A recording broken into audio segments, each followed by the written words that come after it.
the slave who outsmarted the Pharaoh's guards. In the burning heat of ancient Egypt, near the great city of Memphis, there lived a young man named Pharaoh. He was not born into royalty. He was not born into comfort. Pharaoh was born into slavery. His parents had once been free farmers along the Nile River, but after a season of failed harvests and unpaid taxes, they were forced into labor under a wealthy official who served the court of Ramesses II. Pharaoh grew up carrying stones for temple construction. From sunrise to sunset, he worked beneath the watchful eyes of armed guards. The desert wind burned his skin. The weight of stone bent his back. But what hurt him most was seeing his parents grow weaker each year. He made a promise to himself. One day he would free them. One afternoon, while digging foundations near an abandoned burial ground outside Memphis, Pharaoh's shovel struck something solid. Not stone, not bone, but metal. He looked around. The guards were distracted, arguing beneath the shade of a sycamore tree. Slowly, carefully, he brushed away the sand. It was a small clay jar. Inside the jar were gold rings, coins, and fragments of ancient jewelry, likely hidden during a time of invasion generations ago. His heart pounded so loudly he feared the guards would hear it. Gold in ancient Egypt did not belong to slaves. It belonged to the Pharaoh, and stealing from the Pharaoh meant death. Pharaoh knew he could not carry the jar openly.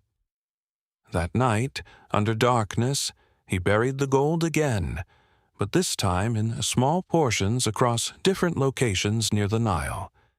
Over the next several weeks, he quietly retrieved one piece at a time. He melted small fragments into crude shapes to make them less recognizable. He traded them secretly through traveling merchants who cared more about profit than questions. Slowly, carefully, he converted gold into food, livestock, and small parcels of land, all under another man's name. But wealth attracts attention. One morning, rumors spread among the guards. Someone had reported missing treasure from the excavation site. Searches began. Workers were questioned. Homes were inspected. Pharaoh knew time was running out. So he made the hardest decision of his life. He would leave Memphis. Before dawn, he told his parents everything. At first, they were afraid, but when they saw the hidden coins beneath their floor mat, they wept. With the help of a sympathetic merchant, Karim arranged passage north along the Nile. To avoid suspicion, he dressed as a simple laborer traveling for work. The remaining gold was sewn into the lining of a reed basket beneath dried fish. When guards inspected travelers at the river checkpoint, they found nothing. Pharaoh did not look like a man carrying wealth. He looked like a poor man with nothing to lose.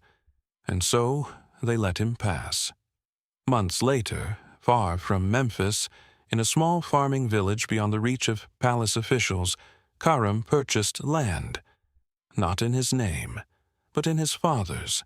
He bought cattle. He hired workers. He rebuilt what had once been taken from them. His parents, once bent by forced labor, now stood tall as respected landowners. They were no longer slaves. They were free. Years passed. In the temples of Egypt, stories spread about missing gold from an old burial site. Some said it was cursed. Some said desert spirits had taken it. Some whispered that a clever slave had outsmarted the guards, but no one ever proved it. Pharaoh lived quietly. He did not boast. He did not flaunt his wealth. He understood something powerful. Gold can buy freedom, but wisdom protects it. When Pharaoh grew old, he told his children only one thing: freedom is worth more than gold. But if fortune finds you, use it not for pride, but for protection. His name was never carved into temple walls. No statues were built in his honor, but his family line prospered for generations, and somewhere in the shifting sands of Egypt, the desert kept his secret.